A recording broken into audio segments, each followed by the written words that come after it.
I'm Benoit Paliquin, the founder and one of the portfolio managers here at Exponent, and you're watching the 2-minute market action for the third quarter of 2023. Investors were concerned about growth this quarter, and that explains the negative returns.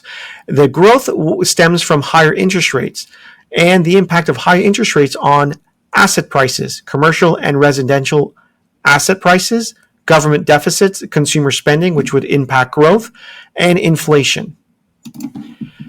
Investors are worried about whether or not we're entering a new dawn of a new era in terms of interest rate cycles.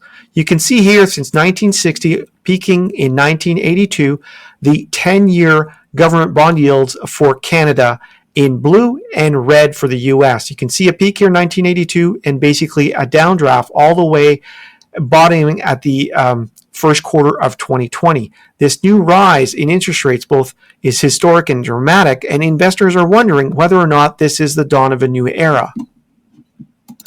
Investors care about interest rates and the rise of interest rates because of this formula. How do you value future cash flows in time?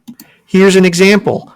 If we have $10 million coming over the next 10 years, if we're in a 2% interest rate environment, it's worth $8.9 million. But if we move to a 5% interest rate environment, that value falls to $7.7 million. This is why we always mention that bond prices, the chart on the left on the US 10-year bond prices, falls when interest rates rise. Here's another illustration. The 10-year Government of Canada bond rate rising this past quarter, moving from just under 3.3% to 4% and seeing negative returns on the different markets in Canada and the US. Thank you for watching. Stay tuned for our next video, which covers market or stock market commentary, specifically around positions and interesting charts we've noticed over the past quarter.